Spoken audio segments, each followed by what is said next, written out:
Hello, lovely voice teacher. I first just want to apologize that it took me a little bit to get this episode up for you.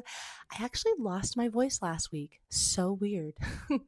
Haven't had that experience in a hot minute, but I had some sort of bug that really attacked my throat and my vocal cords and made them very swollen and very hard to talk. So I had one before. It sounded terrible when I recorded it. So I was like, you know what? I'm going to wait till my voice comes back. And here we are. So thank you for your patience. I am so freaking excited about this conversation because we talk about your dream students, your ideal clients, our favorite conversation. Maybe not. I know that for a lot of you, this is a really challenging part of business. In fact, I know that most of you get challenged by this because I've worked with many voice teachers. In fact, we're doing a live program right now inside of the Voicepreneur Program, and I'm seeing responses from the teachers that are in that program. They all had to submit a form to get access to this program called Voice Your Brand, which is the series that we're doing right now. And seeing these responses on the form has been so eye-opening because even for some teachers who have been doing this for a very long time, they still struggle with the ideal client aspect of their business. So let's talk about this. Let's talk about your dream students. So I want to ask you this, your roster right now, your current students that you are working with right now. Do you consider these students your dream students? Chances are you have some dream students, you have some ideal clients, maybe even a handful, maybe even a lot, which is awesome. But chances are also that you have a handful of students that are not your dream students. And you will know, truly the best indicator of what is a dream client of yours is your body, is your energy level, right? And so if you end a lesson with a student and you're feeling a little more fatigued, you're feeling a little more tired, or you're just like, oh, okay, this lesson is done. Woohoo, like internally on the inside, probably not your dream student.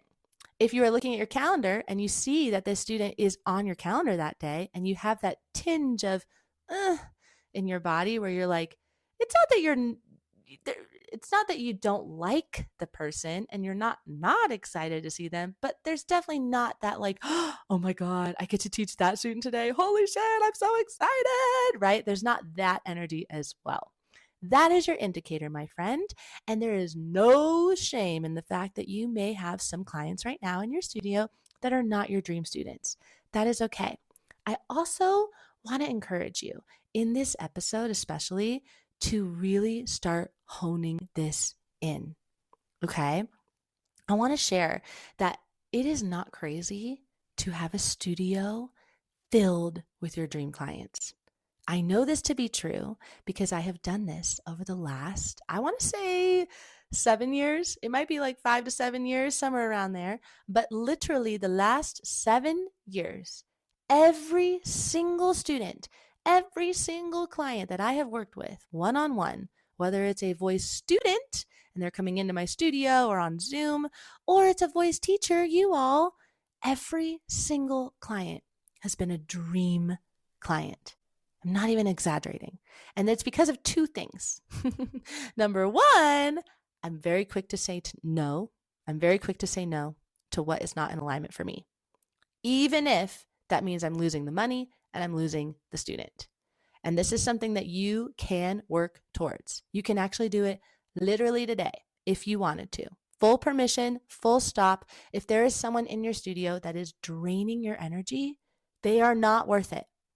They are not worth it. Okay? It's going to be hard, of course, to have that conversation to let them go. That's the hard thing. But at the same time, they are sucking energy out of you. And that ripples in your business. It's not worth hanging on to a student that you don't love teaching for the money.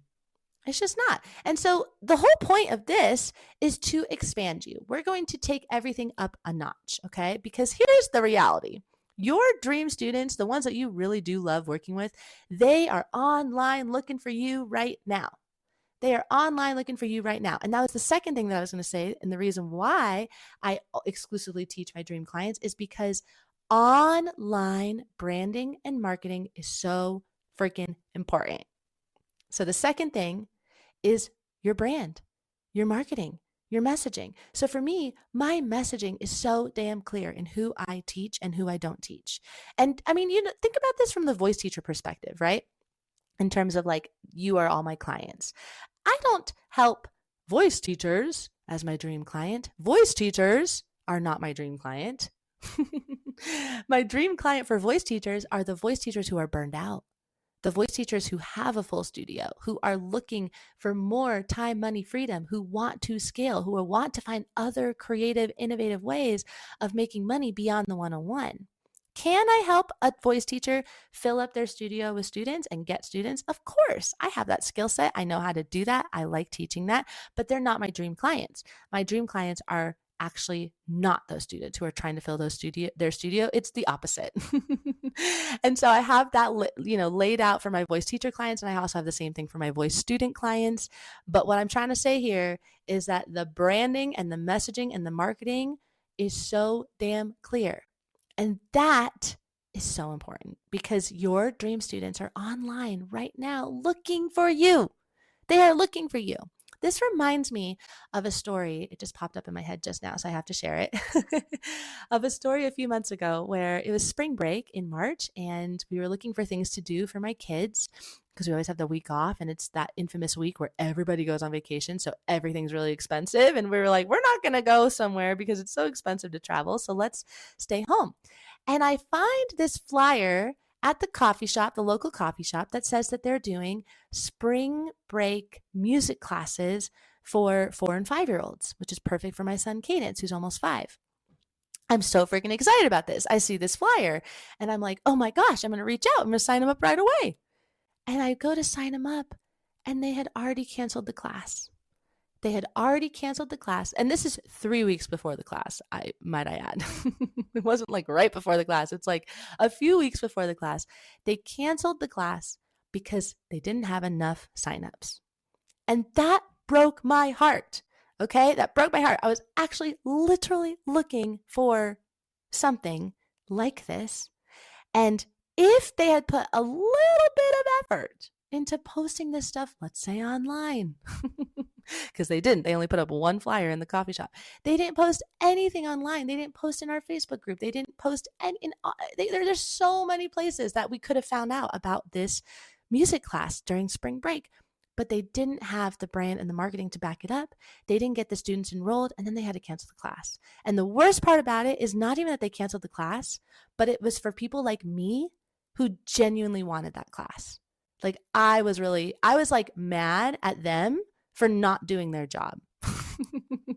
And that's because I'm a marketing coach. But I'm like, damn it, you guys, like, this is the reason you didn't have good enough marketing? Oh, man, because this is such a bummer. I literally, like, now I have to be home with my kid all day, every day for 10 days, which is fine. But, when your kids, if you know, like if you're a parent, you're like, oh, yes, please sign up for the summer camp. Please sign up for the spring break camp, right? And so I say this because your messaging matters. Your marketing matters, and it matters for your people. They are actually literally looking for you.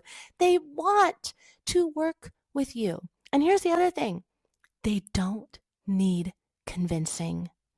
They don't need convincing. I want you to hear me with 2 ears right now, because this single thing in this episode might be the most game-changing piece of marketing advice that you will get in a long time. They don't need convincing that they need to take voice lessons, that voice lessons are cool, that singing is cool, that we should learn to sing. And I see this so much, and I did it myself, which is how I know. The convincing energy of posting, right? The persuading energy of posting. I'm just going to convince my audience that they need voice lessons. And so think about this, right? So much of voice teachers' content that I'm seeing is trying to get people to see how awesome vocal technique is, or how awesome singing lessons is, or how important it is to take singing lessons, or how important it is to blah, blah, blah. What if they already knew? What if they literally already knew that? And now you don't have to say any of that stuff in your marketing. You're going to assume that they already know. This is it's going to change everything. It's going to change freaking everything about your marketing and everything about how you post, because now you're speaking to the person who already knows how beneficial voice lessons are. You don't have to do any convincing at all, and they are going to show up at a different frequency and a different energy and a different language. They're going to show up as a different person into your studio. And the other thing about this is that, for the most part, students who are already convinced, they already want to take voice lessons, students who are looking for a voice teacher, they are not comparing credentials. They are not comparing certifications. They are not comparing rates. I know that's a weird one, but they're not. They are actually literally just looking for the person that they resonate with, right? That's it. And the people who are comparing that stuff, they ain't your dream students. I'm sorry, if you came into my studio because I was cheaper than the teacher down the street, you're probably not my ideal student. Like, that's not what we're going for. We're not trying to convince them with our rates and how cheap and affordable and all of the accessible, blah, blah, blah. Like, no, that's actually that's bringing in an energy we don't want into our studio. That's bringing in students who are actively seeking the discount, who are actively seeking to mooch. We don't want moochers. No moochers. Okay. And so actually what this is about, it's not about, the comparison. It's not even about how much you're posting. It's not even about your overall aesthetic. It's not about how many followers you have. These are not reasons why they can't find you. The reason why they are not resonating with you is because of your posts. It's because of your language. It's because of your messaging, right? Your messaging is probably speaking to too many types of singers. And this is the hardest part about ideal client work. I know, I get it. You're sitting there listening to me being like, this sounds really great and all, but I still can't figure out who my ideal client is. It's too hard to pick. I'm just going to speak to everybody. And this is exactly the cycle that we have to interrupt, right? It's the circle where you're like, well, I'm just going to speak to everybody and then nobody's going to pay attention. I'm not going to get any of my dream students. And so therefore I'm going to keep speaking to everybody, trying to get somebody to sign up. And then nobody wants to sign up because I'm not speaking directly to them, and so on and so on. And there goes the cycle, right? We got to interrupt that pattern right now. And the way that you do that is we have to get specific about who you want to teach. And here's what I mean by this. It is not this vague, I teach beginner singers. I teach serious singers. That stuff doesn't matter. What actually matters is what they are thinking. What are they thinking? What are they feeling? Can you actually articulate that? If you look at your Instagram bio, does it explain what you teach? Or does it explain and talk about what they're actually going through? Right? Because I see this so many times. Oh, learn vocal freedom. Get the right tools to express yourself authentically. Build the voice that you dream of. All of these things. But they're not actually speaking to what your person is going through. Right? What are they going through? What are they thinking? What are they feeling? What happens a lot with our language is that we kind of go in one of two different directions here, actually. We will go in a direction where our language is too advanced and it's not meeting them where they're at. We're using, and I'll talk about that in just a second, but we're basically using teacher talk language. And then the other way is that it's too vague and it doesn't actually resonate emotionally, right? So if you have posts that say things like, if you're stuck on how to sing high notes, which I see all the time, are they thinking that? Are they like, what's the experience that somebody has when they're stuck on high notes? Because being stuck on singing high notes is very vague. Everybody talks about it, and it's not really resonating with anybody emotionally. But what will resonate with somebody emotionally is what they're actually thinking and feeling on those high notes, the actual specific situation they experience when singing those high notes, right? And so the language aspect is really, really important. And here's the thing that trips us up when it comes to our language. The word ideal client, speaking of language, the word ideal, Oh, I hate that word. I hate ideal client. Oh, it just drives me crazy. Because the thing is, everybody thinks ideal client, and then they're like, ooh, ideal. Well, someone who's an ideal client is hardworking, they're committed, they're easy to work with, they're like an ideal human. Right. Yes, of course. I've said this once. I'll say it again. No shit, Sherlock. You and everybody wants that in their studio. That is not what we're talking about when we talk about an ideal client.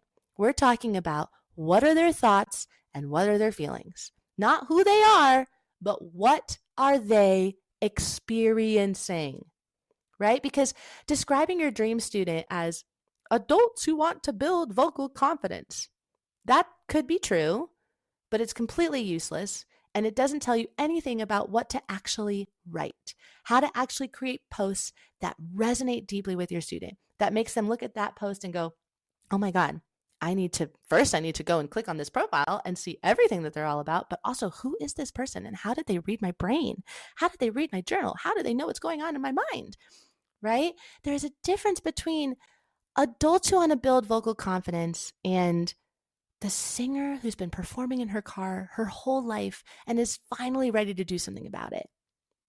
One describes what that she wants to build vocal confidence, and the other describes who she is.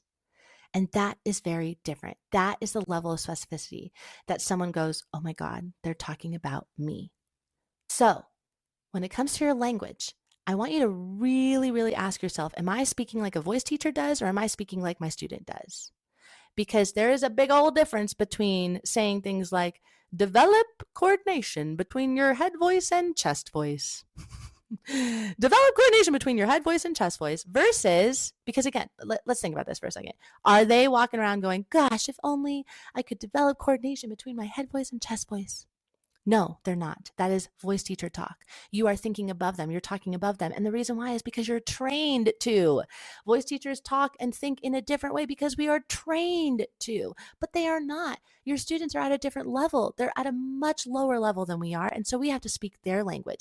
How would you say develop coordination between head voice and chest voice for them? How would they think about it? They'd probably think about it as, oh, I can't sing the songs I love because my voice falls apart right in the middle. What is up with that? Right? Same concept, completely different language, completely different person is going to feel seen from that second part. It's not about dumbing it down necessarily. It's literally just about translating it.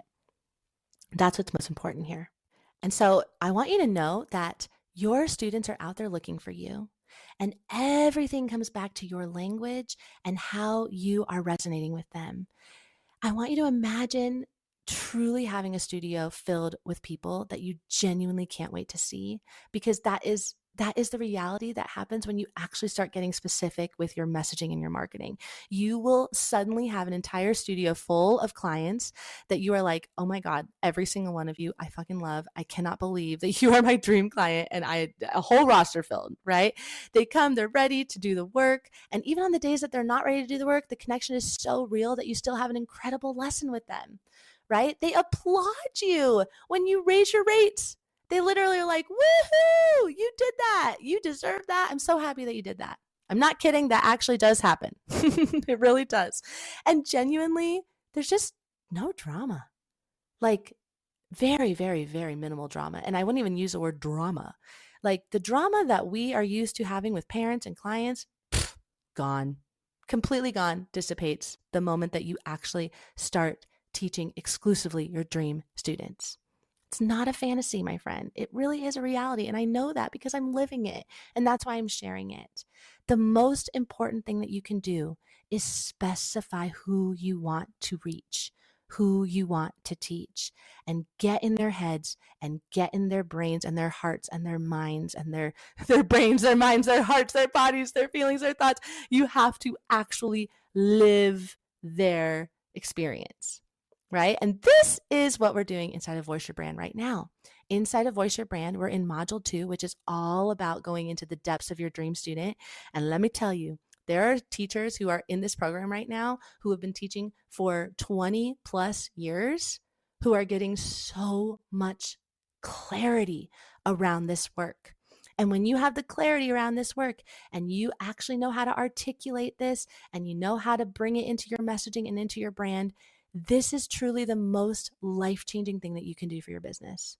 There is nothing more life-giving than teaching the right people, period. Because it just ripples in every aspect. It ripples in your energy. It ripples in your bank account. It ripples in your income. Also, the fact that they start telling their friends. They tell their friends about you, and then you get more people like them. Like, the ripple is bananas. It is everything. And without having students, without having clients, you don't have a business. And so understanding your ideal client, your dream client, talking like they talk, feeling how they feel, and really reaching specifically them is truly the most important work that you can do in your business. So if you haven't already checked out the Voicepreneur Program, you got to go and check it out, because Voice Your Brand is exclusively for the VP members in there, and it is so fucking good.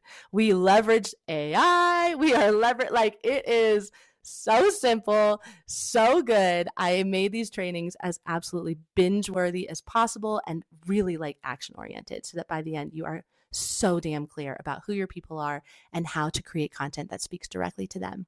Come and check it out. Come and join us. It's live until June 19th, 2026, but you can always come and check out the program evergreen style after it is done being live. And most importantly, here's your homework assignment. I want you to think about, who is your dream student? Who is it? Can you identify them for real, for real? For real, for real, for real, for real?